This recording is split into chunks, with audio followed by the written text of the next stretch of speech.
The Rosicrucian and Christianity Lectures by Max Heindel. Narrated by Matthew Schmitz.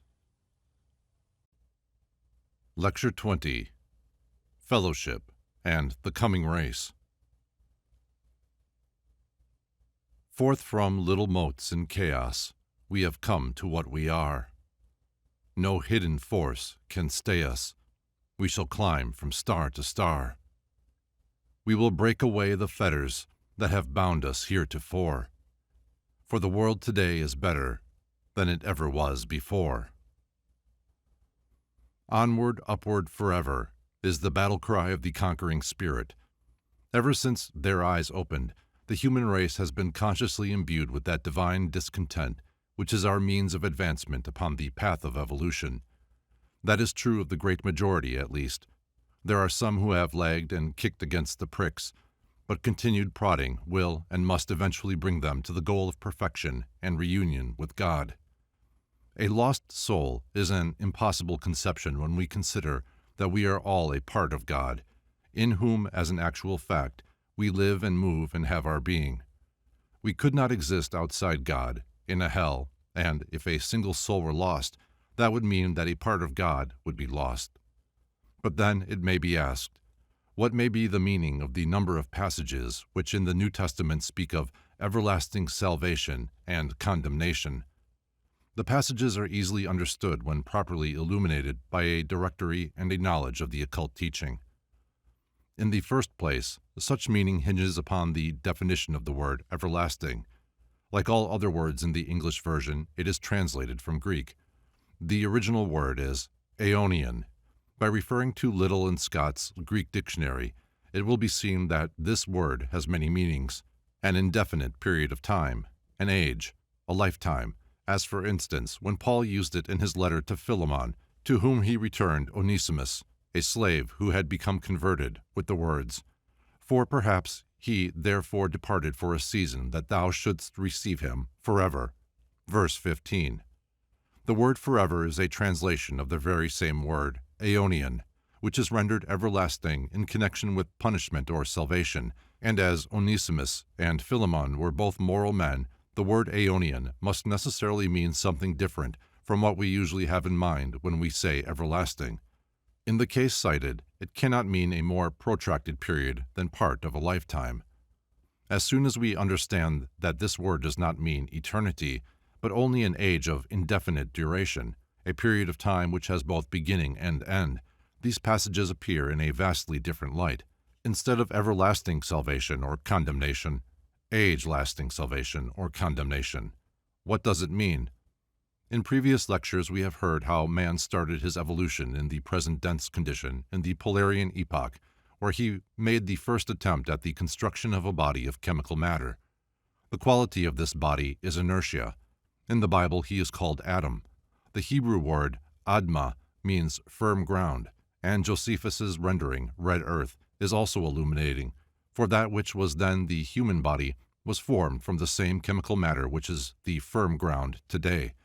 But at that time it was not as solid nor as cool as the earth's crust of today. The earth was just coming out of chaos then, and was a red glow, later to become brilliantly luminous fire mist. In the Hyperborean epoch, that luminosity was attained, and man in the making commenced the construction of his vital body, possessing the power to move the dense body. In the Lemurian epoch, he evolved a desire body, and desired to give incentive to action. In the Atlantean epoch, the mind was added to act as a brake on impulse. Cunning is its inherent quality, but in our present Aryan epoch, the ego manifests through the mind, evolving the faculty of reason to supersede cunning. Thus, in each of the previous ages, a vehicle having a certain faculty or quality has been evolved to a certain stage of completion, just as in a school the children pass onward from grade to grade year after year, evolving the faculty of reading, of writing, etc., to a certain stage in each grade. But there are some who fail in each class every year. There are some who are weighed and found wanting in the requisite attainment of knowledge necessary for promotion to a higher grade. Therefore they are condemned to remain in the same class for another year, to gain the necessary proficiency to enter a new class and obtain more advanced instruction. Those who have diligently endeavored to master their lessons are saved from that necessity and are told to enter into a new class. They have not attained once and for all. In the new class, there are new lessons to be learned, and unless each one keeps on in patient and persistent well-doing, he will certainly be condemned when the next examination comes. As in the school for children, so in the school of life, constant endeavor is the price of promotion, and in each stage there have been those who have lagged behind. We of the Western world are the pioneers, generally speaking, and the other races, brown, yellow, and black, are stragglers at varying stages of inefficiency. Nevertheless, they are all advancing, and they will sometime reach our stage of attainment, and we shall have gone higher if we continue to be diligent. To understand this matter properly, it is necessary to differentiate clearly between the race bodies and the spirits who inhabit them. The pioneers are always given race bodies, soft, pliable, and flexible, responsive and capable of attaining a certain height in evolution. Under the sway of the pioneer spirits, the race or nation evolves as far as it may, and when it has reached its zenith of attainment, the pioneers leave it to the next class of stragglers, and then commences the decline of the race as it is taken in turn by class after class of spirits of increasingly inferior abilities, until at last it has degenerated so low that there are not spirits belonging to our human life-wave backward enough to progress by birth in such bodies. Then the women cease to be fruitful, for no fertilizing seed atoms are deposited, and the race dies out. Such is the divine plan of advancement. But here, as everywhere, man has the equally divine prerogative of bringing disorder in nature for a time, and so attach himself to a race that he may resist for ages the efforts of the great leaders to help him progress, as we shall see has been the case with a certain class of spirits. Considering the fact that the task of the Aryan races is to evolve reason, and that we of the Western world are the most advanced, it is not at all surprising that we analyze everything, religion included. Religion, like all else, is in a state of growth and becoming, and as the present work of the Western world is principally along material lines, its religious teachings are not yet so clearly enunciated as in some of the Eastern religions. The result is that some of the investigators scoff at the Christian teachings, and others have been led to forsake the Christian religion and have adopted Eastern systems. From the occult standpoint, that is a retrogression. The great recording angels who have charge of our present evolution give to each nation the religion suited to its stage of growth, and we may rest assured that those great intelligences make no mistakes. They have given to us the Bible, containing both the Jewish and the Christian religions. One would not have been enough. Both are absolutely necessary to our evolution, as we shall see when we consider the matter thoroughly.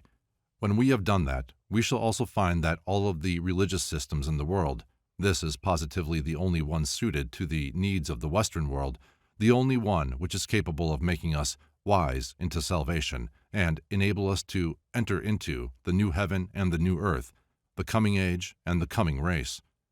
As previously stated, we evolved a dense, a vital, and a desire body during the Polarian, Hyperborean, and Lemurian epoch, but the spirit had not yet drawn into its vehicles. It hovered outside as much as the group spirits of the animals do, for there was no connecting mind whereby it could link itself with its vehicles. In the latter part of the Lemurian epoch, there was a small part of this nascent humanity who were sufficiently advanced so that a germinal mind could be given them, and the spirit could commence slowly to draw into its vehicles. On that account, these people were different from all the rest of the to-be human beings of that time.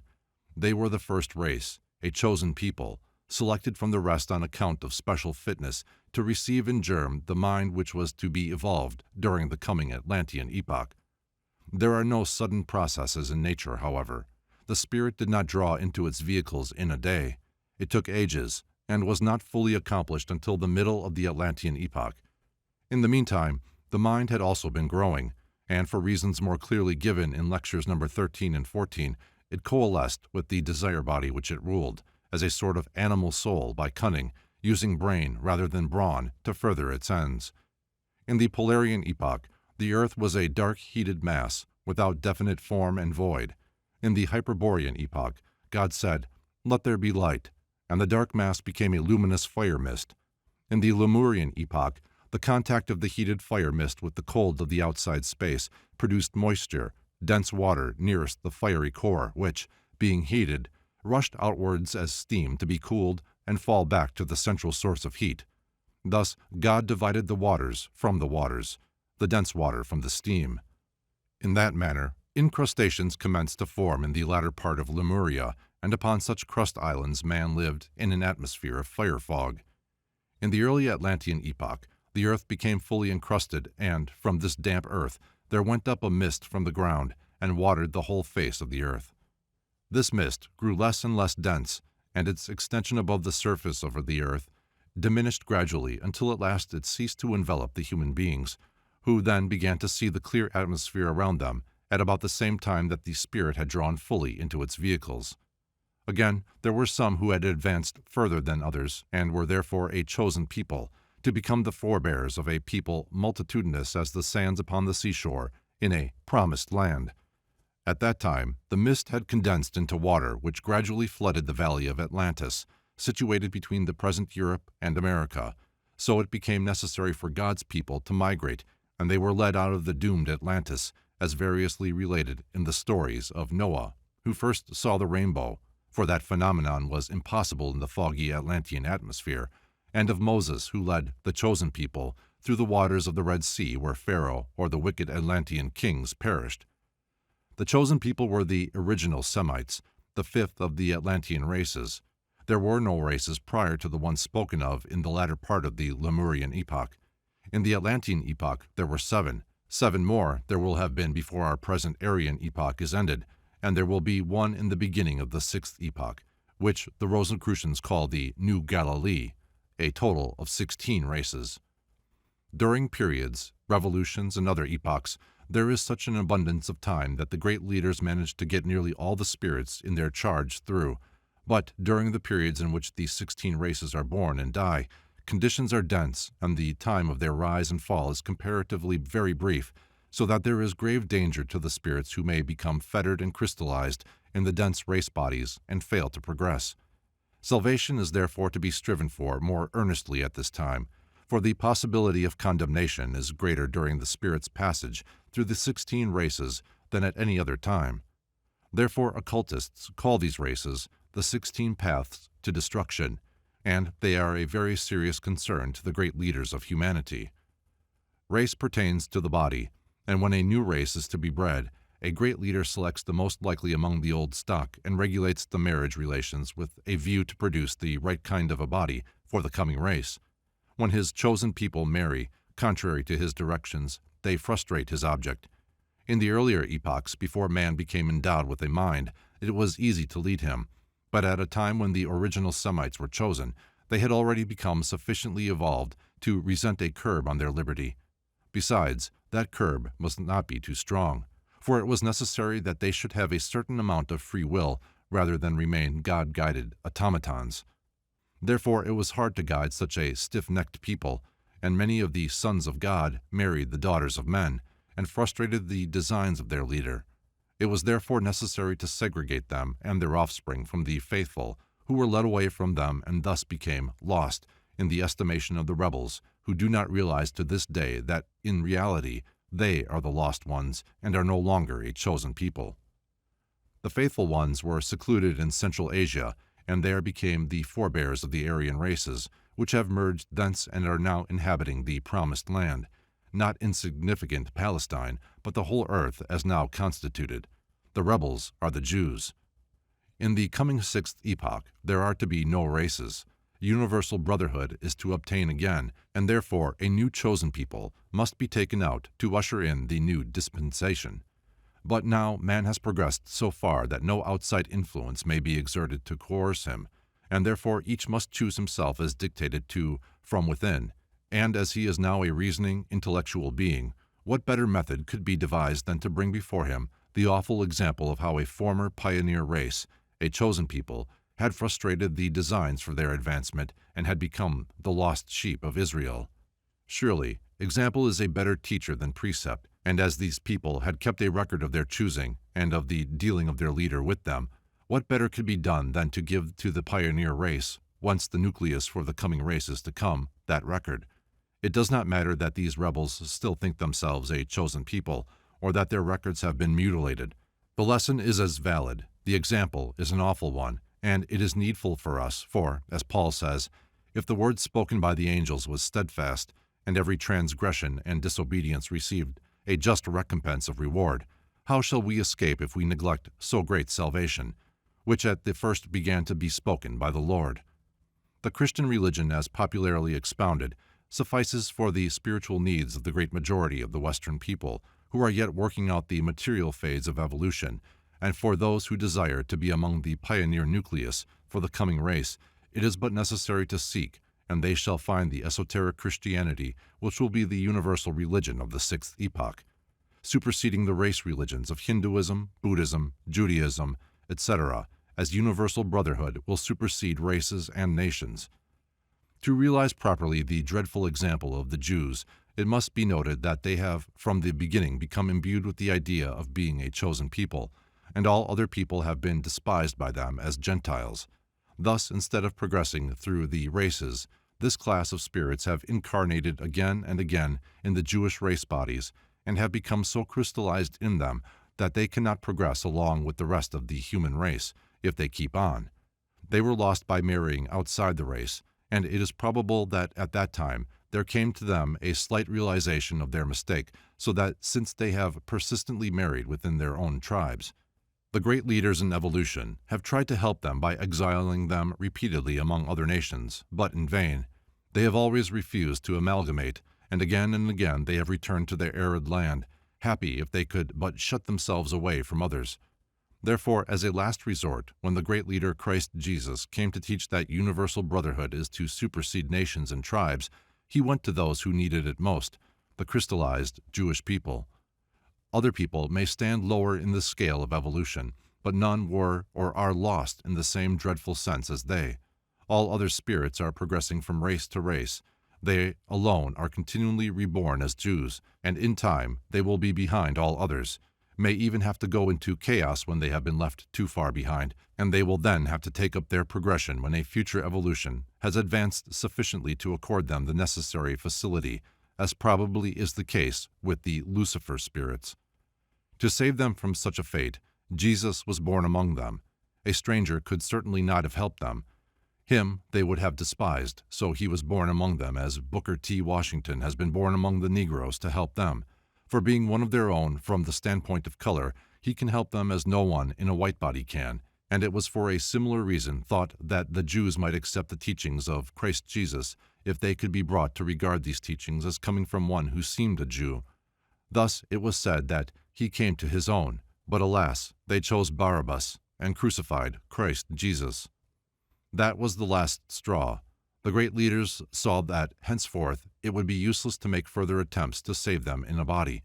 Therefore the Jews have been scattered over the face of the earth, a people without a country. In spite of all, such is the tenacity with which these spirits hold on to their race, that despite all persecutions they are as much Jews as ever. They despise their neighbors as Gentiles yet, and are therefore in turn hated and despised. Besides, they are strongly imbued with the Atlantean faculty of cunning, and that is what holds them back more than anything else. They do not want to amalgamate now any more than they have always wanted to, so far as the Jews of Europe and Asia are concerned. But in America, there is now a distinctly observable falling off from orthodoxy, particularly among the younger generation of Jews. More and more, they are marrying among the other nationalities fathered here in the melting pot, where the nations are being welded together to form a new race, having all the best qualities of all the different race bodies. In time, as they come here in greater numbers, these Jews will do their share and bring their quota of mixed children in the world, furnishing the excarnate Jewish spirit bodies having less and less of the Jewish race characteristics, and in time these spirits will be saved by marrying into a higher race as they were temporarily lost by marrying into an inferior nation. As the Lemurians evolved desire through the desire body, the Atlanteans evolved cunning through the mind. We are evolving reason by the activity of the ego, which is the threefold spirit acting solely through its outermost veil, the human spirit, and in the sixth epoch the life spirit will implant and ripen the faculties of intuition and love. Those who aspire to become the pioneers of the coming race must therefore strive to cultivate these faculties within themselves. As in former cases, the breeding of a race means generation, and at the present time that is performed through passion rather than love. Marriages are made for convenience, a home, or other ulterior considerations. Therefore, so many who desire to live the higher life seek to escape marriage and parenthood, which is a great mistake. For of all people, these who have become imbued with a higher knowledge are the best fitted for the duty of bringing up children. They can best control passion and perform the generative act from love as a sacrifice laid upon the altar of humanity. In the coming race, the fellowship and this love will also extend to our younger brothers, the animals. Instead of doing as we are at present, hunting, killing, and often tormenting them, we shall care for them and win their confidence. Thus all the glorious prophecies will come into effect. Man will beat their swords into plowshares, and their spears into pruning hooks. They will sit, each one under his fig tree, and eat the fruit thereof. There will then be peace on earth and goodwill among men. It is our privilege to help usher in that glorious age. The age is ready when we are. There is no outside force to bring it about. There is no exterior leader to be expected till a sufficient number have commenced to live brotherhood. It is vain to look for a second coming of Christ in any other way than by thinking ourselves ready to receive him, for it has been truly said of that coming that, the day and the hour knoweth no man. It may be long or it may be short. There is no fixed time. As we live lives of selfishness, indulge in passion or vice, we retard his coming, and vice versa do we hasten it by living lives of love that lighten the burdens and bear the sorrows of others. Only when the Christ has been formed within can he be perceived without. For, through Christ 1,000 times in Bethlehem be born, and not within thyself, thy soul will be forlorn. The cross on Golgotha thou lookest to in vain, unless within thyself it be set up again. The End.